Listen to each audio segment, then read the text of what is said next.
किशोर के ढाबे का आज मुहूर्त होता है, जिसमें उसके माता पिता और गांव के कई लोग शामिल होते हैं।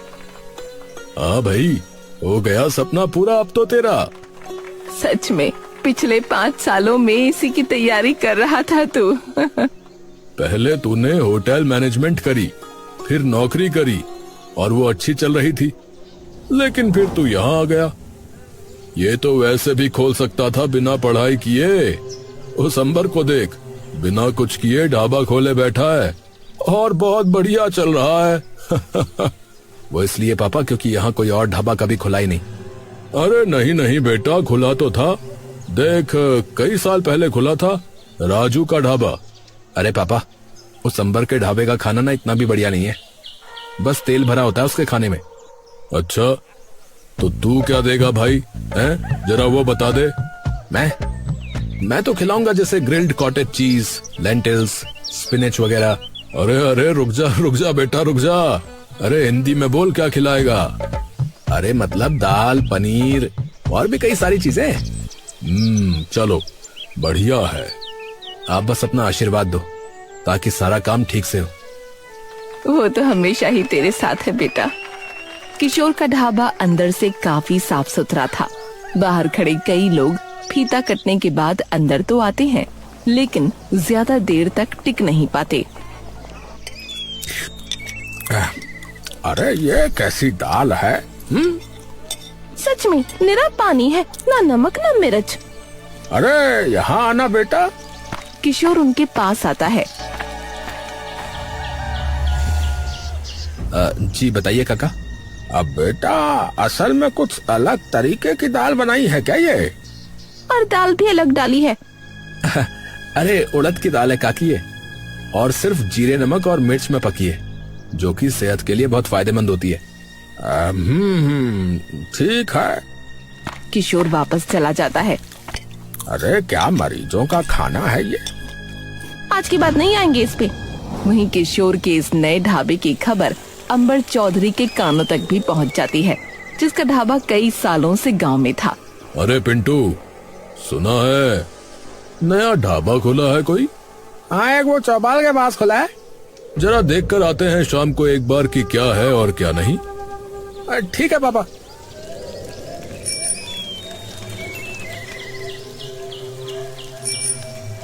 अरे सुबह इतने लोग आए, फिर एकदम से कोई भी नहीं। तभी अंबर और उसका बेटा पिंटू वहाँ आते हैं।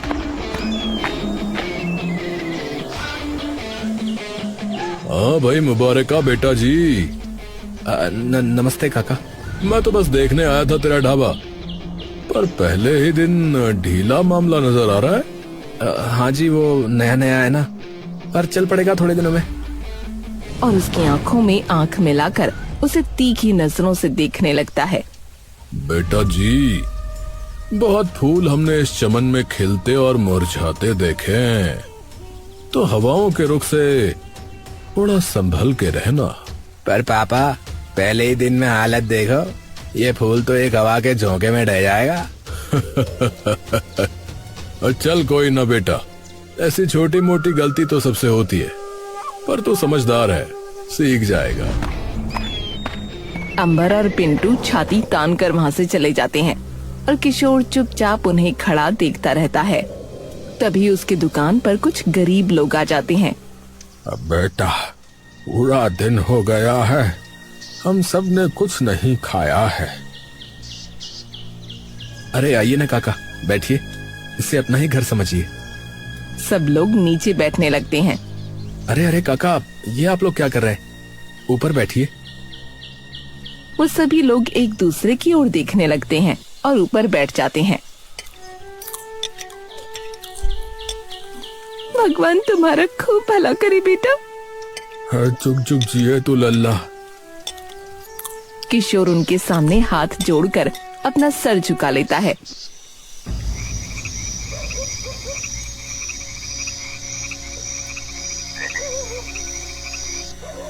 किशोर रात को वापस घर आकर अपने माँ और पिता को सारी बात बता देता है। अरे तू डर मत, तू नया है इसीलिए वो थोड़ा घबराया हुआ है कि कहीं उसका धंधा ठप ना पड़ जाए। हाँ, उससे डरने की कोई जरूरत नहीं है, भगवान पे भरोसा रख।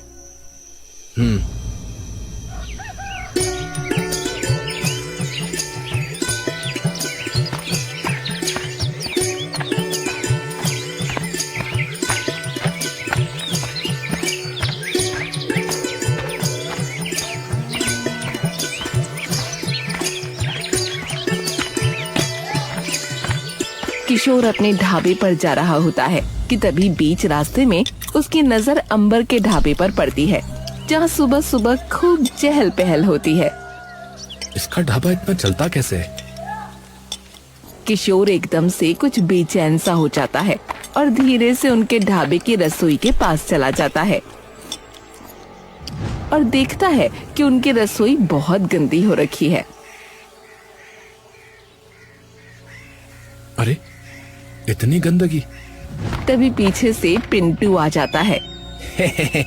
अरे, खाना बनाना सीख रहे हो क्या भाई? अरे नहीं, मैं तो बस यूं ही देख रहा था। हाँ, और यूं ही देखते ही रह जाओगे भैया। किशोर ये सुनकर एक बार फिर से कुछ नहीं बोल पाता और चुपचाप वहाँ से जाने लगता है। तभी उसका ध्यान उनके ढाबे पर बैठे कुछ ग्राहकों पर चला जाता है। अरे, ये तो वही है जो कल मेरे ढाबे पर आए थे। किशोर चुपचाप अपने खाली ढाबे की ओर देखता रहता है।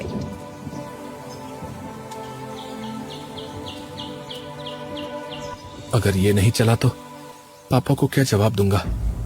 अच्छी भली नौकरी छोड़ दी मैंने इस सपने के लिए। तभी वही गरीब लोग एक बार फिर उसके ढाबे पर आ जाते हैं, लेकिन अब की बार उनके साथ कुछ और लोग होते हैं। माफ करना भाई, ये लोग भी। अरे कोई बात नहीं, आ जाइए, सबके लिए बहुत खाना है।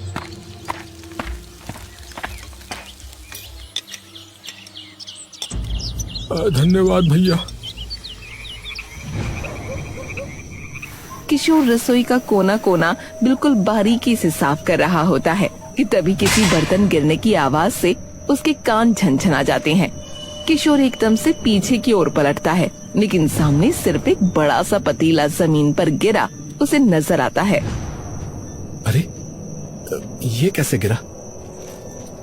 किशोर उस पतीले को झुककर उठाता है, लेकिन जैसे ही वो वापस खड़ा होकर सामने की ओर देखता है तो पसीने की एक बूंद तुरंत उसके माथे पर आ जाती है। बेटा जी, ऐसे कैसे ढाबा चलाओगे? कौन हो आप? अरे बेटा, डरो मत। आप हो कौन? सब बता दूंगा बेटा, पर पहले शांत तो हो जाओ तुम। किशोर धीरे धीरे शांत होता है। हाँ, अब ठीक है। ठीक है, पहले तुम बताओ कि तुम हो कौन? मैं हूँ राजू, इस गांव में रहा करता था और मेरा भी ढाबा हुआ करता था कभी यहाँ। एक मिनट, आप वो राजू ढाबा वाले राजू हो क्या? आपके बारे में तो पापा ने मुझे कई बार बताया। हाँ, वही वाला। आप भूत बन के यहाँ पर क्यों आए हो? लेकिन 2 दिन से देख रहा हूँ कि तुम अपने ढाबे पे क्या बनाते हो और कैसे देते हो, कितने साफ सुथरे तरीके से काम करते हो, वगैरह वगैरह। लेकिन क्या फायदा, कल दोपहर से मुश्किल से 5 लोग भी नहीं आए। अब बेटा, धंधा करने से पहले ये देखो कि आसपास के लोग वहाँ के कैसे हैं, उन्हें क्या चाहिए। धंधा सफल वो नहीं होता जहाँ मालिक अपने मन की चीजें लोगों को देना चाहता है। धंधा कामयाब वही होता है जहाँ वो लोगों को उनके मन की चीजें देता है, समझे? मतलब? अरे मतलब ये कि तैयार तो इतनी चीजें कर दी लोगों के लिए, पर एक भी चीज ऐसी नहीं है यहाँ जो लोगों को चाहिए हो। अरे ये देसी लोग हैं गांव के बेटा जी, इन्हें चाहिए घी में डूबी रोटी, तड़के वाली दाल, शाही पनीर, पालक पनीर। और तुम क्या दे रहे हो? पालक और मक्के के दाने। पर ये सभी सेहत के लिए फायदेमंद है, इसलिए उन्हें ये खाना चाहिए। बेटा जी, ये गांव के लोग हैं, इनकी सेहत का ध्यान रखने के लिए इनके खेत बहुत हैं। बेटा, सारे लोग ज्यादातर यहाँ किसान और मजदूर हैं। पूरा दिन वो मेहनत करते हैं, तो उनको चाहिए पूरा आहार। तुम अपने नहीं, इनके दिमाग से सोचो जरा। किशोर कुछ देर तक गहरी सोच में डूब जाता है। क्या हो गया? वो मुझे घर जाना है, घर जाके सोचता हूँ इस बारे में। किशोर बिना कुछ कहे वहाँ से अपने घर चला जाता है।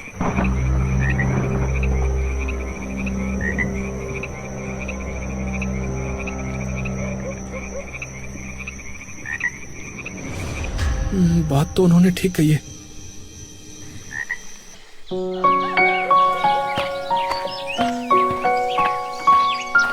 किशोर सुबह जल्दी उठकर अपने ढाबे पर चला जाता है और जाकर रसोई में इधर उधर देखने लगता है। किसे ढूंढ रहे हो बेटा? अरे भगवान, अरे बता के आया करो चचा। अच्छा जी मास्टर साहब, अच्छा। दरअसल मैंने सोचा जो आपने कल बोला था ना, पर अगर मैं ये सब चीजें बनाता भी हूँ तो लोग मेरे ढाबे पर क्यों आएंगे? उस अंबर के ढाबे पे ये सभी चीजें बन तो रही हैं, मैं क्या अलग दूंगा उन्हें? अलग? अलग होगा स्वाद और सादापन। उसके ढाबे पर एक तो गंदगी में खाना बनता है और आधा सामान तो मिलावटी इस्तेमाल करता है पैसे बचाने के लिए। तो तुम उन्हें शुद्ध और स्वादिष्ट खाना दोगे बेटा, जिससे कि उनकी सेहत को भी फायदा होगा, जो कि तुम चाहते ही थे। पर कैसे? शुद्ध घी में बनाया खाना, एकदम स्वादिष्ट। दिन भर की मेहनत के बाद जब कोई किसान आए तुम्हारे ढाबे पर, तो आहार पूरा मिलना चाहिए उसे। हाँ, सही कहा आपने। तो फिर अभी से शुरू कर देता हूँ। पर कोई एक चीज तो होनी चाहिए ना, जो मेरे ढाबे की खासियत हो, समझ रहे हो? अरे होगी भाई, होगी। क्या? पालक पनीर। किशोर ये सुनते ही मुस्कुराने लगता है। थोड़ी देर बाद, अरे कंजूसी मत कर, और घी डाल, वे अपने आप पचा लेंगे अपने खेतों में। पहले तो बेटा जी तुम रोटी खाओ और जान लगाओ थोड़ी। देखो अभी भी आधे टुकड़े साबुत हैं। हे भगवान, आपने तो पसीने निकलवा दिए। तो बेटा जी ऐसे ही पसीने बहाकर चलेगा ये ढाबा। हाँ, थोड़ी देर में सारा खाना बनकर तैयार हो जाता है। क्या फायदा, नाम तो वैसे ही बदनाम हो रखा है, तो कौन ही आएगा आज भी। अरे तो बाहर जाओ और खींच के लाओ। कौन? मैं? अरे और नहीं तो क्या मैं? ढाबा तुम्हारा ही है ना। पर मैं बोलूंगा क्या? अरे पहले बाहर चलो, फिर मैं बता दूंगा।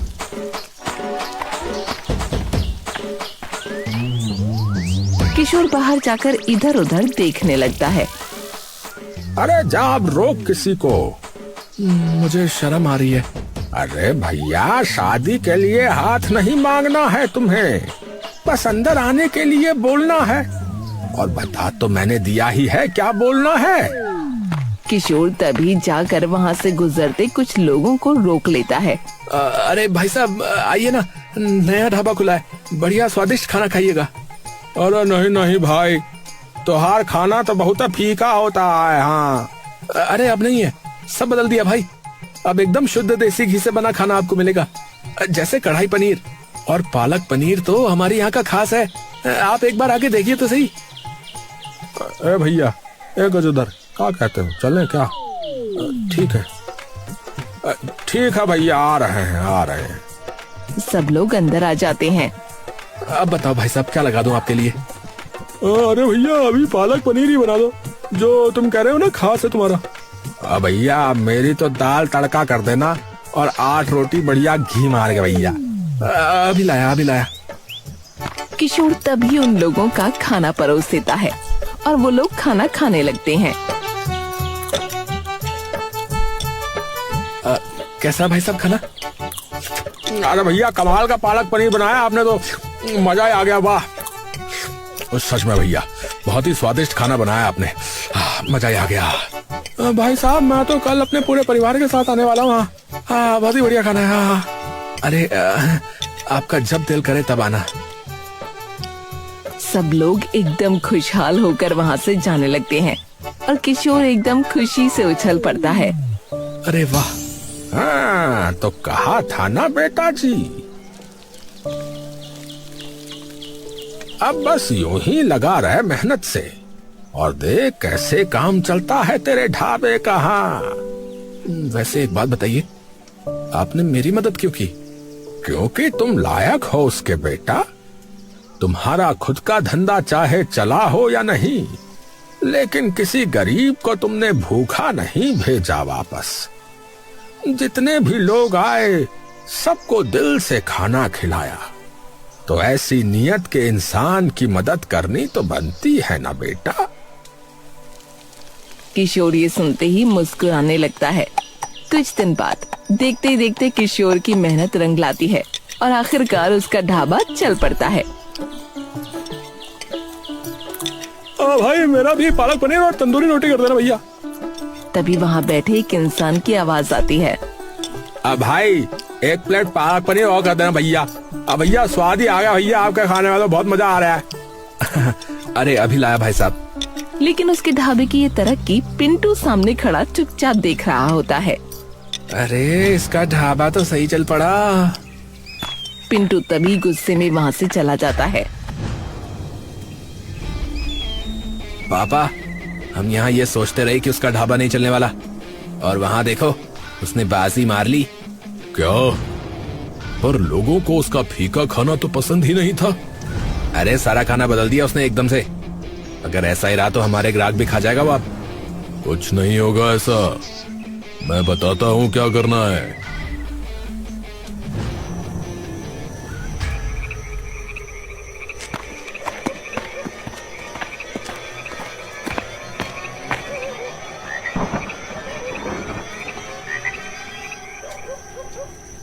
वो सभी रसोई के अंदर घुस जाते हैं और इधर उधर देखने लगते हैं।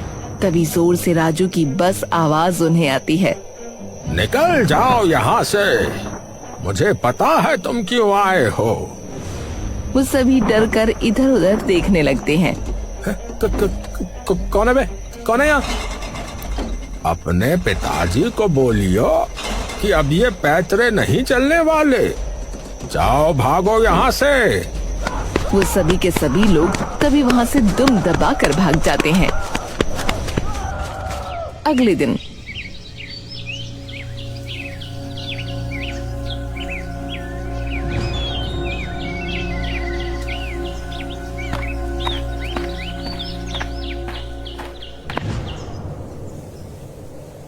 ये क्या हुआ? चिंता मत करो, कुछ नहीं हुआ है। कुछ लोग आए थे लेकिन मैंने भगा दिया। कौन लोग? वही जिन्होंने मेरा ढाबा भी बंद कर दिया था। अंबर का बेटा और उसके साथ 2 लोग। पर वे क्यों आए थे? तुम्हारे खाने के सामान में मिलावट करने के लिए, ताकि तुम्हारे ढाबे का नाम गांव में बदनाम हो जाए बेटा। हाँ जब ढाबा खुला था तब उसके पापा मुझे धमकी भी देकर गए थे। ये पुरानी आदत है उसकी। तो आपका ढाबा उसने बंद करवाया था? हाँ, जब मैंने अपना ढाबा खोला था तो वो भी शुरुआत में खूब चला, लेकिन जब अंबर के ग्राहक कम हो गए तो उसने एक दिन न जाने कैसे मेरे खाने के सामान में मिलावट करवा दी, जिसकी वजह से लोगों को खूब दिक्कत आ गई। उन्होंने जाके मेरी फरियाद सरपंच से कर दी और फिर मेरा सिर्फ ढाबा बंद नहीं हुआ, बल्कि मेरे और मेरे परिवार को इस गांव से निकाल दिया गया। और गरीबी की हाय मुझे ऐसी लगी कि कुछ सालों में मैं भी। हे भगवान। पर चिंता मत करो, अब वो तुम्हारा कुछ नहीं बिगाड़ पाएगा, क्योंकि अब तो मैं तुम्हारे साथ हूँ। पहले तो उससे मैं बात करूंगा कि चाहता क्या है। अंबर बैठा है और उसका बेटा खड़ा है। क्या? पर ऐसा कैसे हो सकता है? अरे मैं झूठ नहीं बोल रहा हूँ पापा, वहाँ सच में कोई था। तभी वहाँ किशोर घुस आता है। हाँ भाई, बहुत शौक है दूसरों के ढाबे में घुसने का। ओए, तू अंदर कैसे आया? पहले ये बता कि तू अंदर कैसे घुसा। आगे से अपने बेटे को समझा के रखना, वरना अगर ऐसी हरकत करी तो अगली बार सीधा पुलिस के पास जाऊंगा। किशोर बिना किसी की एक बात सुने वहाँ से वापस चला जाता है। तू तो कह रहा था कि तुझे किसी ने नहीं देखा, फिर उसे कैसे पता चला? अरे हाँ, तो सच में नहीं देखा था, पर मुझे नहीं पता इसे कैसे पता चला। कुछ भी हो, पर इस कल के आए छोरे की इतनी हिम्मत कैसे हो गई कि ये हमारे ढाबे पे घुस के हमें धमका के चला गया। अब तो जा, इसे मैं अपने आप देख लूंगा। 24 घंटे उसके ढाबे पर नजर रखनी है, हर चीज पता करनी है। हो जाएगा मालिक, आप चिंता मत करो। अगले दिन वो सब दिन रात अब किशोर के ढाबे पर बैठ उसकी निगरानी करने लगते हैं।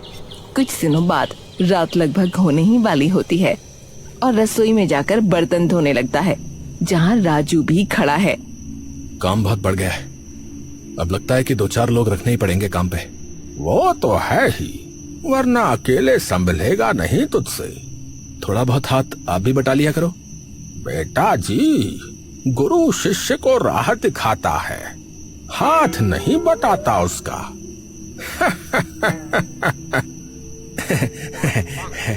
किशोर और राजू हंसने लगते हैं। उसी वक्त बाहर खड़े अंबर के वो जासूस अपने सामने का नजारा देख दंग रह जाते हैं। अरे भैया, अरे ये अकेले किससे बतिया रहा भैया? अरे भैया, हमें क्या पता, चलो जो देख रहे हैं वही बता देते मालिक को। क्या सच में? हाँ मालिक, हमने अपनी आंखों से स्वयं देखा है। अब आएगा मजा।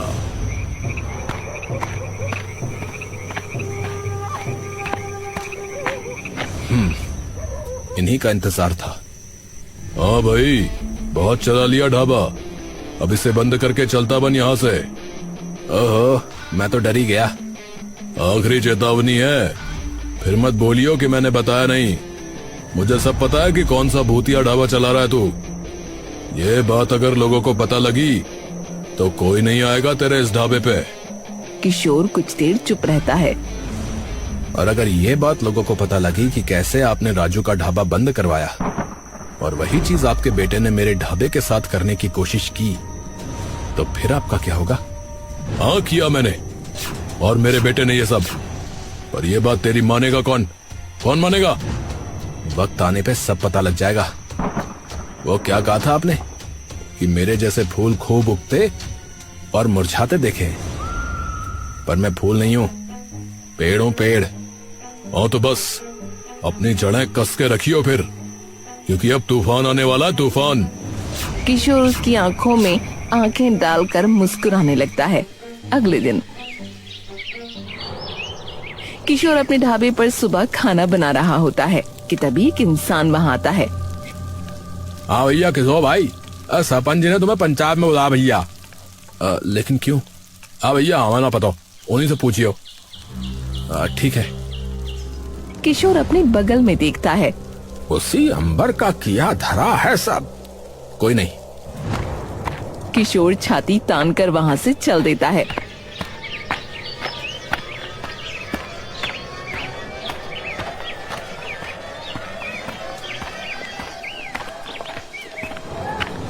तुझे पता है भाई किशोर तुझे क्यों बुलाया है? नहीं जी। क्योंकि हमारे अंबर भाई का ये मानना है कि आप अपने ढाबे में टोना टोटका करते हो। जिन्हें हम नहीं देख सकते हैं उन्हें आप देख सकते हो और उनसे बात भी कर सकते हो।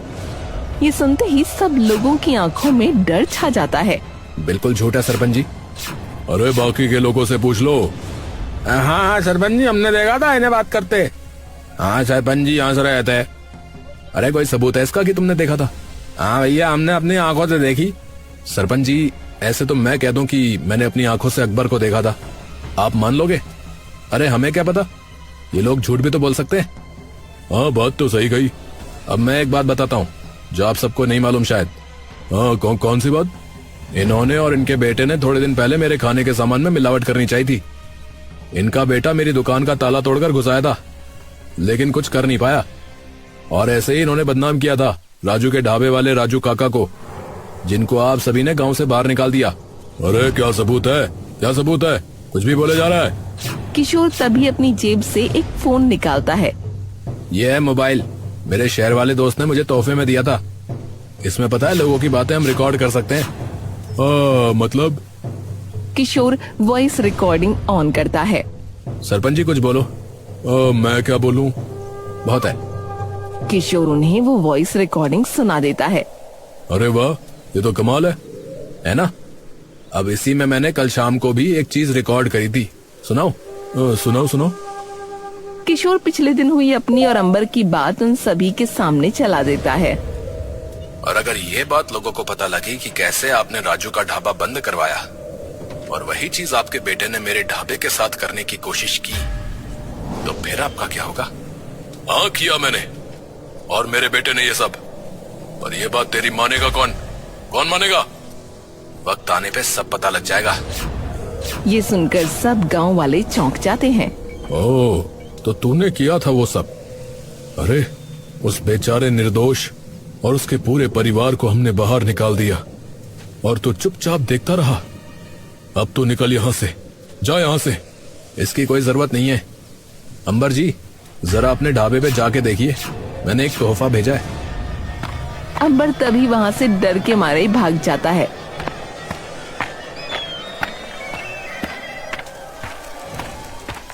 और अपने ढाबे को देखता है कि वहाँ कई सारे पुलिस वाले और सरकारी अफसर मौजूद हैं। पिंटू वहीं खड़ा रोने लगता है। अरे अरे अरे क्या हुआ साहब? देखिए, हम खाद्य विभाग से हैं और आपके ढाबे पे हर सरकारी नियम का उल्लंघन हुआ है। आपके ढाबे पे ना कोई सफाई है और सभी चीजों की क्वालिटी एकदम खराब है, जिससे लोगों की सेहत पर बुरा असर पड़ सकता है। इसलिए हम अभी से आपके ढाबे को सील कर रहे हैं। अरे नहीं, अरे ऐसा मत कीजिए। अरे वो सब लोग बिना अंबर की एक बात सुने उसका ढाबा सील करके वहाँ से चले जाते हैं, और ये सारा कारनामा राजू और किशोर सामने खड़े चुपचाप देखते रहते हैं। बेटा कमाल कर दिया। इस न्याय के इंतजार में मैं न जाने कहां कहां भटका, और अब मेरे जाने के इतने साल बाद मिला है मुझे न्याय, बस तेरी वजह से। काका, मेरा ढाबा आज जहां है वो सिर्फ आपकी वजह से।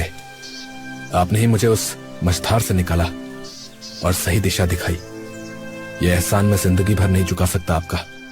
मन तो बड़ा कर रहा है तुझे गले लगाने का बेटा, पर कहीं किसी ने देख लिया तो किसी बाबा के पास न ले जाए फिर तुझे।